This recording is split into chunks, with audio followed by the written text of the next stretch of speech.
Ya, Assalamualaikum warahmatullahi wabarakatuh.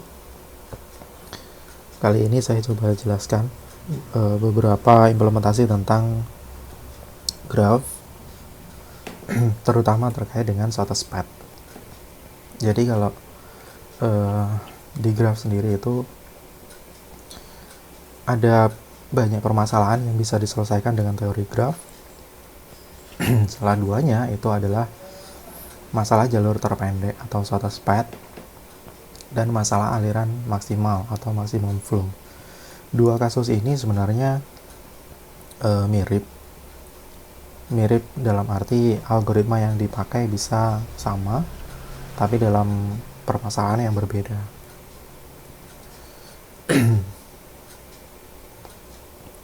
Nah, implementasi graph bisa dilihat pada aplikasi yang sering kita pakai, yaitu Google Map. Nah, di Google Map kita pasti diminta untuk memasukkan sebuah titik lokasi. Kemudian kita bisa melakukan direct atau mencari jalur dari lokasi kita ke lokasi tujuan. Nah, di sini saya gambarkan dari Universitas Islam Majapahit kemudian menuju ke Sunrise Mall. Nah, di sini di Google itu bisa menyediakan atau memberikan tawaran jalan yang paling baik menurut Google.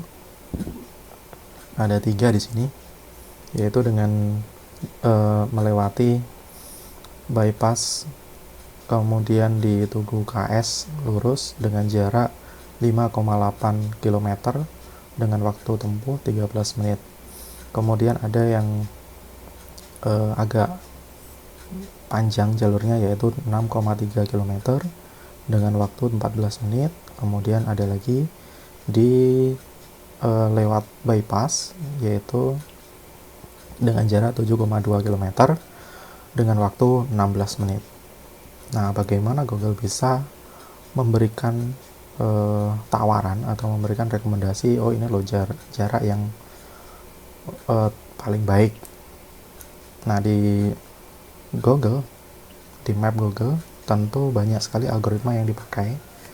Seperti contoh, saya di sini juga memilih menggunakan mobil karena mobil juga terbatas di jalan. Hanya beberapa jalan tertentu aja yang bisa dilewati mobil. Tapi kalau misalkan saya pilih sepeda motor atau jalan kaki, mungkin itu akan diberikan solusi atau tawaran yang banyak mungkin dengan kondisi yang berbeda-beda.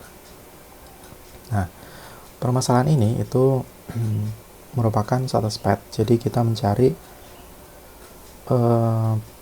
mana jalur terpendek dan mana cost atau nilai yang paling kecil. Nah, bagaimana menyelesaikan ini? Ada beberapa algoritma nanti yang bisa dipakai untuk menyelesaikan status path sendiri.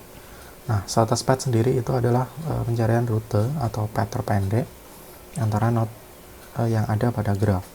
Biaya atau cost yang dihasilkan adalah biaya minimum yang didapatkan dari hasil perhitungan algoritmanya. Contoh kasus, status path sendiri untuk mencari rute yang terpercaya, tidak ada hambatan. Nah, maksud terpercaya itu banyak sekali maksudnya, seperti tidak kena macet atau tidak kena tilang atau mungkin tidak kena banjir dan seterusnya. Nah, misalkan di sini ada orang yang mengendarai mobil dari 1 ke 7 dengan alternatif rute dan kemungkinan untuk tidak terkena macet sebagai berikut. Ini jaraknya ini harusnya. Jadi dari 1 ke 7. Nah, kira-kira biar tidak kena macet, kemudian cost-nya paling kecil, lewat mana? Nah, ini bisa diselesaikan dengan beberapa algoritma nanti yang dijelaskan di bawah. Nah, kemudian umumnya jarak terpendek dari dua titik atau lokasi berdasarkan jarak terdekat. Jadi biasanya yang paling umum, Google mencari jarak yang bisa ditempuh dengan kendaraan tertentu dengan jarak yang paling dekat. Yang kedua, yaitu berdasarkan waktu tempuh. Kalau di Google yang tadi sendiri, di map Google itu tentu jaraknya juga waktu tempuhnya juga bervariasi ya, tergantung dengan jarak dan kondisi jalannya dan kendaraannya, tergantung dari kondisi, tingkat kepadatan jalan dan seterusnya. Kondisi khusus misalkan macet, banjir dan seterusnya. Jadi kadangkala Google itu bisa mendeteksi kemacetan, kemudian mendeteksi banjir dan lainnya ya, itu juga masuk di algoritma. Ada 2 titik, yaitu titik awal dan titik tujuan. Kemudian path sendiri itu adalah rute dari jalur titik awal ke titik tujuan. Nah, ini adalah solusi nanti di permasalahan SourcePath. SourcePath ini banyak sekali di bidang informatika. Misalkan di routing pada komputer network, di sini ada pakai algoritma Open SourcePath Fits. Kemudian circuit design, misalkan IC yang ada di komputer atau di perangkat elektronik itu juga menggunakan routing dari SourcePath. Kemudian ada game, terutama game yang banyak role-nya ya, itu juga menggunakan SourcePath, permasalahan SourcePath. Kemudian map, nah ini yang saya tunjukkan tadi, dan banyak sekali sih permasalahan yang ada di tentang SourcePath.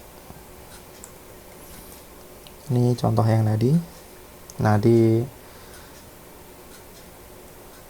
SourcePath sendiri itu dinyatakan paling banyak itu dalam bentuk graph. Ada istilah add dan vertex. Add gate itu merupakan titik lokasi. Jadi di sini ada 1, 2, 3, 4, 5 dan seterusnya, ini merupakan add.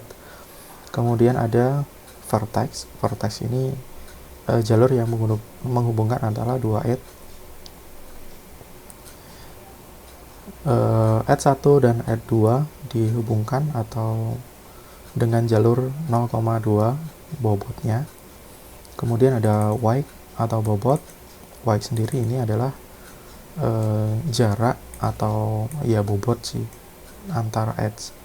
Jadi misalkan di sini ada titik 1 ke 2, bobotnya ada 0,2. Nah, yang jalurnya ini merupakan vertex. Nah, misalkan di sini ada permasalahan. Jadi diibaratkan add itu merupakan titik di mana kita akan berlabuh ya, akan mampir gitu. Jadi misalkan di sini ada Universitas Slamet Majapahit, kemudian ada kantor pemasaran Gria, Permata, Meri dan seterusnya. Kemudian di sini ada SPBU, misalkan mau ngisi ngisi bensin dulu, BBM dulu. Kemudian mau ke lapangan Surodinawan juga, mau ke alun-alun, mau ke Sunrise, mau ke stasiun. Nah, ini mana jalur yang paling pendek agar kalau misalkan saya mau melalui semua titik-titik ini atau semua destinasi ini. Jadi saya mau saya mau mampir ke semuanya. Nah, ini kira-kira lewat mana yang paling tepat?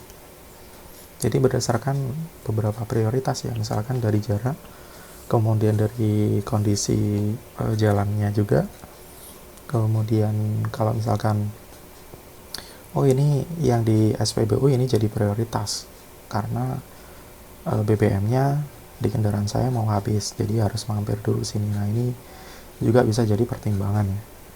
Nah, di sini saya menunjukkan aja bahwa istilah add itu merupakan titiknya atau lokasi, atau bisa juga diartikan dengan pertigaan atau perempatan gitu ya. Jadi mau hanya satu titik, nah itu lewat jalur mana-mana.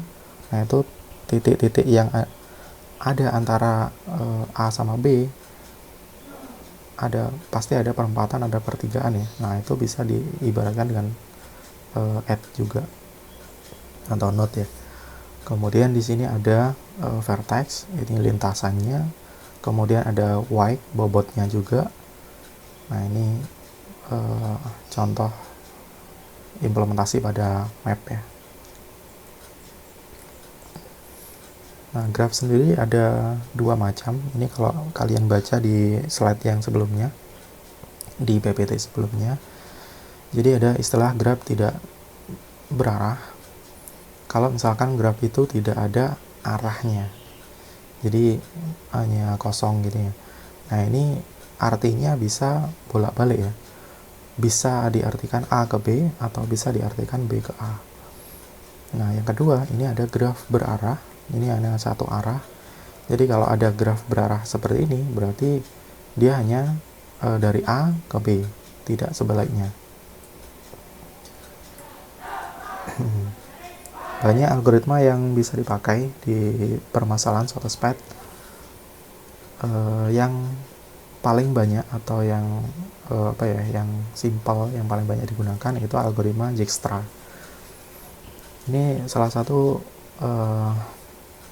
single source SOTOSPET problem. Jadi hanya menemukan satu titik ke titik lain. Jadi titik satu ke titik lain. Tapi kelemahannya dia tidak bisa menghitung, atau terkendalanya yaitu dengan kalau bobotnya itu negatif. Jadi kalau bobotnya negatif, ini jangan menggunakan Dijkstra ya. Jadi bisa menggunakan yang lain. Bobot yang dimaksud ya ini. Jadi misalkan bobot ini min 0,6 km. Kalau di jalan kemungkinan nggak ada yang seperti ini. Tapi permasalahan yang muncul bisa jadi misalkan kita mau mengolah website gitu ya, ada banyak link dan lain sebagainya, kemudian bobotnya itu ada yang negatif. Nah, itu nggak bisa pakai Dijkstra. Nah, yang kedua ada Bellman-Ford. Nah, ini juga sama, cuma ini penyempurnaan dari Dijkstra aja. Dia bisa menghitung bobot yang negatif. Kemudian ada Astar Search. Ini single source, single destination, jadi hanya satu tujuan. Nah, ini bentuknya juga heuristik ya. Ini biasanya dikenalkan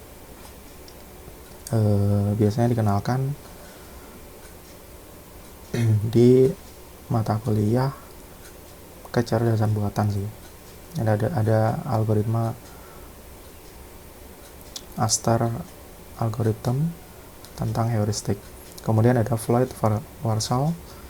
Ini kalau yang tiga ini hanya satu ke satu titik.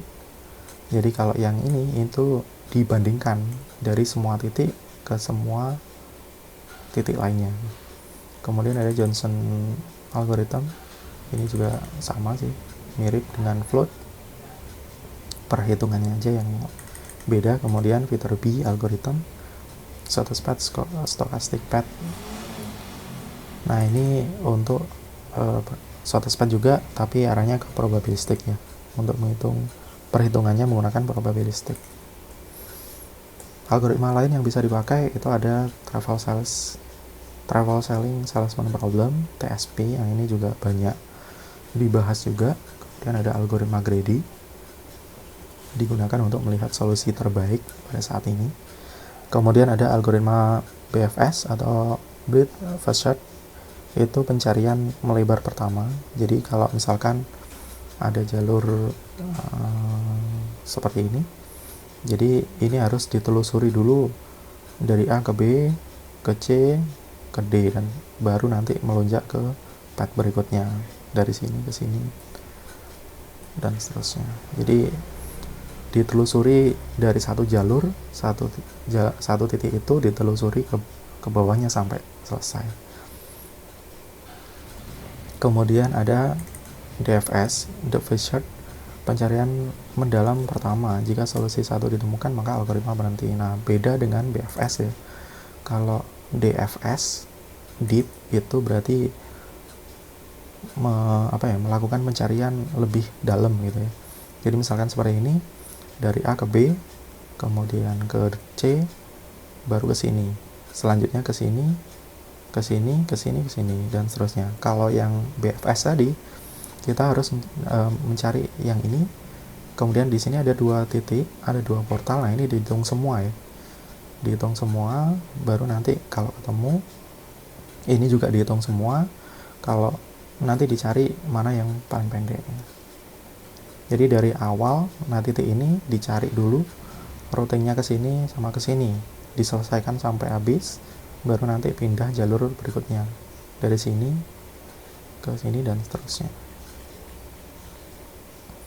Kemudian ada algoritma brute force. Nah, ini bisa diartikan pasukan beringas ya. Jadi menganalisa semua solusi, ambil solusi terbaik. Jadi dari solusi-solusi yang ada itu dicari semua, kemudian dicari mana nilai yang paling kecil. Kemudian ada algoritma backtracking. Nah, ini lebih fokus nanti di mata kuliah ini sih, kecerdasan buatan atau artificial intelligence. Nah, untuk implementasinya banyak sekali sih contoh-contoh yang ada di YouTube atau di web yang ada di Google. Silahkan dipelajari. Nah, tugasnya adalah buat kelompok kecil, berisi 2 mahasiswa dalam satu kelompok, atau mungkin boleh dikerjakan sendiri. Buat video singkat tentang implementasi graph. Video ini bisa dibuat dengan proses editing atau tidak, seperti yang saya buat ini tidak menggunakan editing. Penjelasan singkat algoritma apa yang dipakai dalam permasalahan suatu SPAT, kemudian dijelaskan contoh perhitungannya. Nah, skema permasalahannya nanti ada di slide berikutnya yang di bawah. Kemudian algoritma yang bisa dipakai, ada algoritma Dijkstra, Travel Selling Salesman Problem atau TSP, Grady, Floyd-Warshall, BFS, DFS, dan seterusnya ya. Brute force, backtracking. Nah, silahkan pilih salah satu saja yang paling bisa. Sebenarnya ini yang paling ke bawah, nomor-nomor yang terakhir ini bobot nilainya lebih tinggi harusnya ya. Jadi silahkan dipilih salah satu aja. Kemudian tugas dikumpulkan maksimal tanggal 7 Desember ke forum diskusi e-learning yang sudah dibuatkan. Lebih jelasnya, deskripsi tugas akan diupload di e-learning. Jadi nanti akan saya buatkan deskripsi yang lengkap di e-learningnya. Nah, ini skema masalah. Jadi menggunakan algoritma yang ada, misalnya menggunakan Dijkstra atau TSP atau Grady atau Floyd-Warshall. Nah, itu silahkan dicari jalur terpendek antara kota A ke kota L menggunakan algoritma suatu SPAT, yang menggunakan algoritma yang paling Anda pahami ya. Jadi dari A ke L ini banyak kemungkinan yang terjadi. Nah, silahkan dicari berdasarkan algoritma ini. Tidak harus semua algoritma, cukup memilih satu aja yang paling dipahami dari hasil belajar kalian di website lain atau mungkin dari YouTube. Kemarin saya cek juga banyak juga. Nah, tugasnya ini bisa diupload di YouTube juga menggunakan akun kalian, kemudian nanti di-share di e-learning ya. Saya buatkan forum diskusi, nanti bisa di-share di situ. Kemudian kalau teman lain mau menanggapi atau bertanya, bisa bertanya di forum diskusi itu. Oke, itu mungkin yang saya jelaskan. Untuk pertanyaan lebih jauh nanti bisa dibahas di forum diskusi ya. Terima kasih. Assalamualaikum warahmatullahi wabarakatuh.